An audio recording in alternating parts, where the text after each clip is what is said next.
हर हर महादेव। प्रभु जी मैं आपको बताने वाला हूँ आज कि यदि आप 12 ज्योतिर्लिंग की यात्रा करना चाह रहे हैं तो आप किस तरीके से 12 ज्योतिर्लिंग की यात्रा कर सकते हैं और 12 ज्योतिर्लिंग कहाँ कहाँ पर हैं।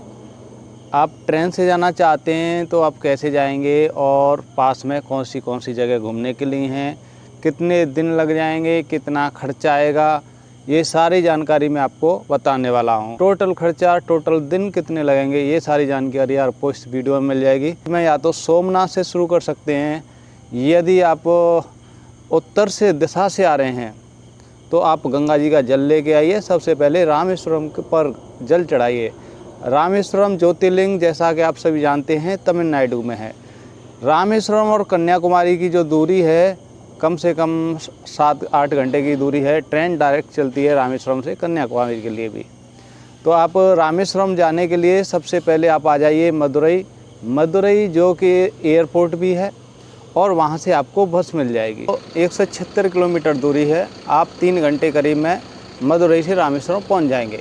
रामेश्वरम में जाके आप दर्शन कर लीजिए। सबसे पहले वहाँ पर लॉकर रहते हैं, रूम रहते हैं। रामेश्वरम मंदिर है, बहुत बड़ा मंदिर है, चारों तरफ गेट हैं, पूर्व, पश्चिम, उत्तर, दक्षिण है।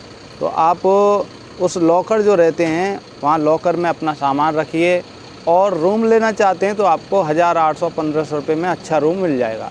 500, 600, 800 रुपये से लेके आपको 1500 तक में ठीक ठाक रूम मिल जाते हैं। उसके बाद आप चले जाइए समुद्र में स्नान करने के लिए।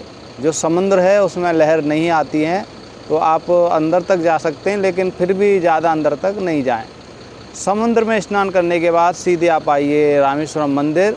वहाँ पर प्रभु जी 12 कुएँ मिलेंगे।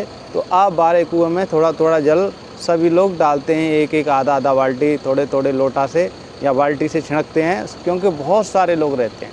तो आप इस तरीके से दर्शन कर लीजिए। उसके बाद कपड़े चेंज कीजिए। नहाने के बाद फिर कपड़े पहनने के बाद मोबाइल वगैरह उसमें अलाउ नहीं है, आप सीधे दर्शन कर लीजिए, प्रसाद ले जाइए। रामेश्वरम जी के दर्शन करने के बाद अब आप दर्शन हैं वो थोड़ा सा दूर से कर पाएंगे। उसके बाद धनुषकोडी है और लक्ष्मण मंदिर है, राम मंदिर है, APJ अब्दुल कलाम का भी घर है, वो सब आप घूम लीजिए। वो विभीषण मंदिर भी है जब आप धनुषकोडी जाएंगे तो आप ऑटो रिक्शा कर लीजिए। 500, 600, 700, 1800 रुपये तक में आपको पूरा घुमा देगा और मुश्किल से 4-5 घंटे का समय लगेगा। जो सबसे दूरी की जो स्थान है वहाँ से धनुषकोडी है, कम से 15 से 20 किलोमीटर है। तो प्रभु जी आप ऑटो रिक्शा करके घूम सकते हैं। उसके बाद आप आ जाइए प्रभु जी सीधे रामेश्वरम आप रुकना चाहते हैं तो रुकिए। उसके बाद आप सीधा फिर बस पकड़िए, मदुरई आ जाइए। अब आपको जाना है प्रभु जी मल्लिकार्जुन जाने के लिए आपको वापस आना पड़ेगा मदुरई से ट्रेन मिल जाएगी आपको तिरुपति बालाजी के लिए। तिरुपति से मनकापुर करके एक रेलवे स्टेशन है, आप वहाँ पर चले जाइए। उस रेलवे स्टेशन पर जाएंगे, वहाँ से आपको प्रभु जी 2 घंटे का टाइम और लगेगा, जो आपको बस पहुँचा देगी मल्लिकार्जुन। प्रभु जी यदि आप डायरेक्ट जा रहे हैं मल्लिकार्जुन तो आप डायरेक्ट हैदराबाद से भी जा सकते हैं। आप हैदराबाद आ जाइए और हैदराबाद से बस पकड़ के 6 घंटे में डायरेक्ट मल्लिकार्जुन पहुँच जाइए। मल्लिकार्जुन पहुँचने के बाद बहुत बड़ा मंदिर है, आप पास में ही वहाँ पर कृष्णा नदी है, आप जाके कृष्णा नदी में स्नान कर लीजिए। और स्नान करने के बाद प्रभु जी फिर वापस आप दर्शन करने के लिए चले जाइए मल्लिकार्जुन मंदिर। वहाँ पर शक्तिपीठ भी है।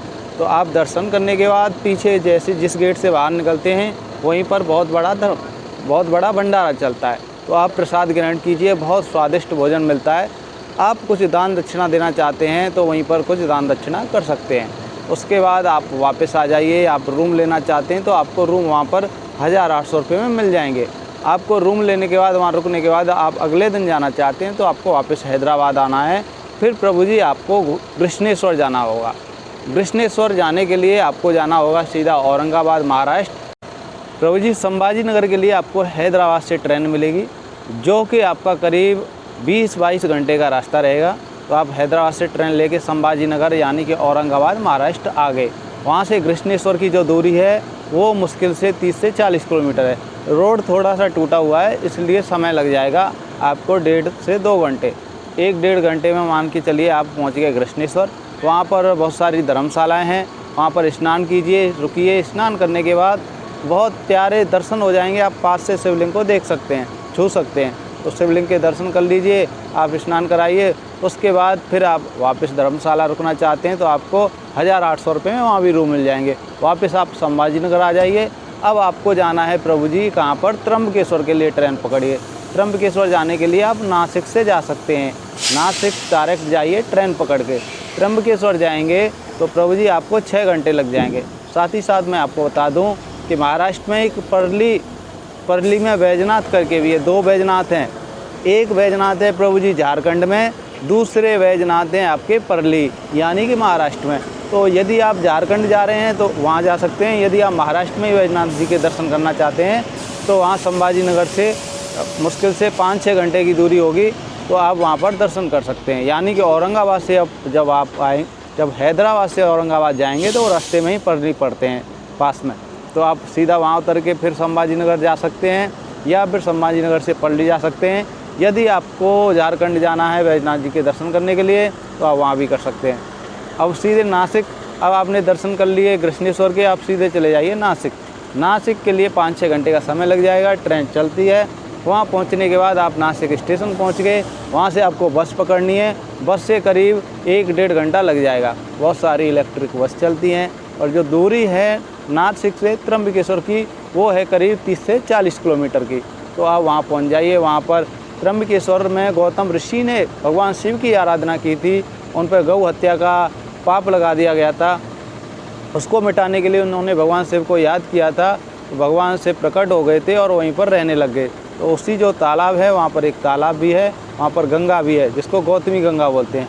आप उसमें स्नान कीजिए। स्नान करने के बाद आप सीधे त्र्यंबकेश्वर जी के दर्शन कीजिए। फिर आप त्र्यंबकेश्वर दर्शन करने के बाद अब आप वापस आ जाइए कहाँ पर, नासिक। आप रुकना चाहते हैं तो वहाँ भी आपको रूम हर जगह आपको 1800 रुपये में मिल जाएंगे। और वहाँ से आपको फिर ट्रेन पकड़नी है कहाँ के लिए प्रभु जी, आपको जाना है भीमा शंकर। भीमा शंकर क्यों जाएंगे, क्योंकि उसके बाद हमारे ज्योतिर्लिंग है ओंकारेश्वर, महाकालेश्वर, तो हमको पूना मुंबई से ट्रेन मिल जाएगी। तो इससे अच्छा है कि सीधे हम भीमा शंकर निकलते हैं। भीमा शंकर जाने के लिए पूना रोड पर जाएंगे। वहाँ से पूना से 50 किलोमीटर पहले यानी कि नासिक से 150 किलोमीटर आपको बस में चलना है पूना रोड पर, वहाँ पर उतर जाना है जो कि पूना से 50 किलोमीटर पहले है। प्रभु जी अब आपको पकड़नी है बस, और बस पकड़ के सीधे वहाँ से 50 किलोमीटर और डिस्टेंस है जो कि थोड़ा सा पहाड़ी एरिया है। आप भीमा शंकर में चले जाइए, भीमा शंकर जी के दर्शन कीजिए। बहुत बड़े ज्योतिर्लिंग है, पास से आप दर्शन कर सकते हैं। और वहीं पर पीछे तालाब सा है, बहुत सारी मछली रहती हैं, आप उनको दाना भी खिला सकते हैं। अब प्रभु जी आपको क्या करना है, अब आपको भीमा शंकर जी के दर्शन हो गए। वापस 50 किलोमीटर पीछे आएंगे, फिर आप डायरेक्ट बस पकड़ के या तो आप पूना जा सकते हैं या आप मुंबई जा सकते हैं। मुंबई करीब 200 किलोमीटर है और पूना वहाँ से 50 किलोमीटर है। जैसे कि आप पूना जाना चाहते हैं, पूना चले जाइए, वहाँ से डायरेक्ट ट्रेन पकड़िए खंडवा के लिए, यानी कि MP के खंडवा आप आ जाएंगे। खंडवा से 100 किलोमीटर ओंकारेश्वर है, ओंकारेश्वर आप बस से जा सकते हैं। खंडवा में जैसे आप रेलवे स्टेशन के पास धर्मशाला मिल जाती है, 100-200 रुपये में वहाँ पर आप ठहर सकते हैं। उसके बाद आप चले जाइए ओंकारेश्वर। ओंकारेश्वर में भी 100 किलोमीटर की डिस्टेंस है खंडवा से प्रभु जी। तो जो धर्मशालाएँ हैं वहाँ ओंकारेश्वर में काफ़ी सस्ती हैं, 400 से 500 रुपये में अच्छी खासी धर्मशालाएँ मिल जाएगी। वहाँ पर गोदावरी नदी है, उसमें स्नान कीजिए। स्नान करने के बाद ये आप धर्मशाला में करना चाहते हैं वहाँ भी कर सकते हैं। उसके बाद ओंकार जी के दर्शन कर लीजिए। अब प्रभु जी आपको जाना है महाकालेश्वर। महाकालेश्वर जाने के लिए प्रभु जी आपको जाना पड़ेगा पहले इंदौर से उज्जैन। तो 2 घंटे लगेंगे आपको महाकालेश्वर ओंकारेश्वर से आपको इंदौर जाने के लिए। इंदौर से बस या ट्रेन पकड़ के आप सीधा बहुत सारी बस आपको उज्जैन के लिए मिल जाएगी। अब आप उज्जैन पहुंच जाइए। उज्जैन पहुंचने के बाद आप वहीं पे पास में रेलवे स्टेशन से 2-3 किलोमीटर की डिस्टेंस है महाकालेश्वर जी की। वहाँ पर बहुत सारी धर्मशालाएँ हैं। 1800 रुपये में आपको बहुत अच्छे खासे रूम मिल जाते हैं। लगती है बहुत बड़ा मंदिर है और बहुत बड़ा महाकालेश्वर का बहुत बड़े शिवलिंग है। तो पास में जाने नहीं देते हर किसी को, दूर से आपको 5 मीटर दूर से ही दर्शन करा देंगे। और वहाँ पर बहुत सारी पुलिस रहती है, सब लोग हेल्प के लिए रहते हैं, कोई प्रॉब्लम नहीं आएगा। आप दर्शन करते हुए निकलते हुए चले जाएंगे।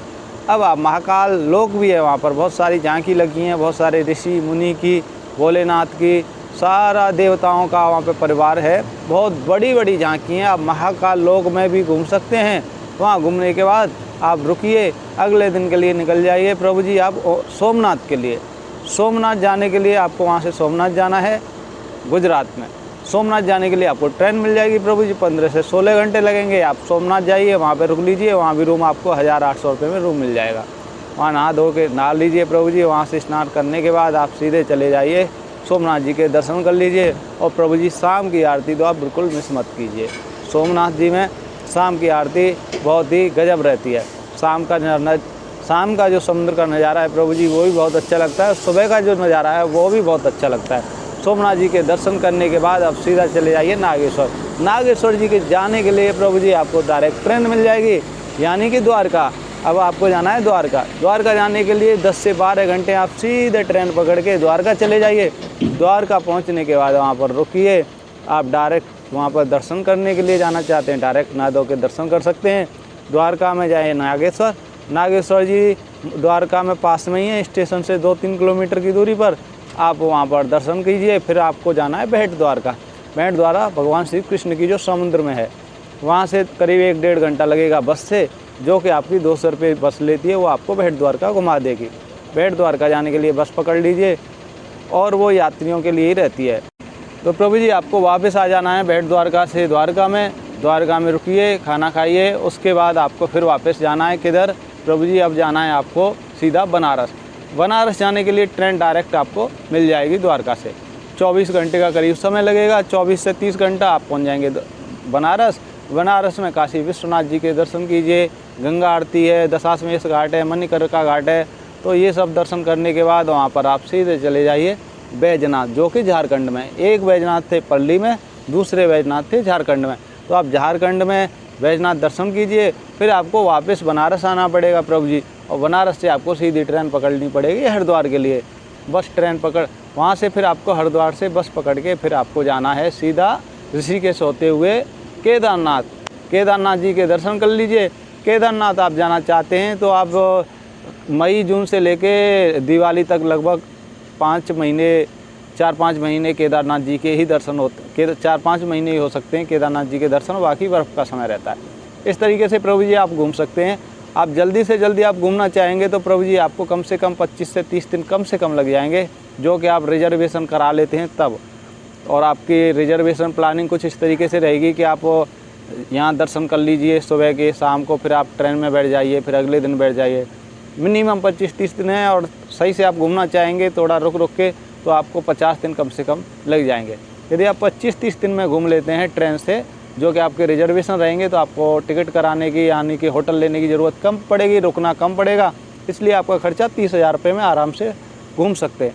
यदि आप 50 दिन में घूम सकते हैं, आपको हर जगह एक दिन रुकना है, तो प्रभु जी आपका खर्चा कम से कम 50,000 रुपये पहुँच सकता है। तो ये रही जानकारी। वीडियो अच्छा लगा तो वीडियो को लाइक कीजिए, चैनल पर पहली बार है चैनल को सब्सक्राइब कीजिए। मिलेंगे आपको ऐसे ही अगली कुछ जानकारी के साथ।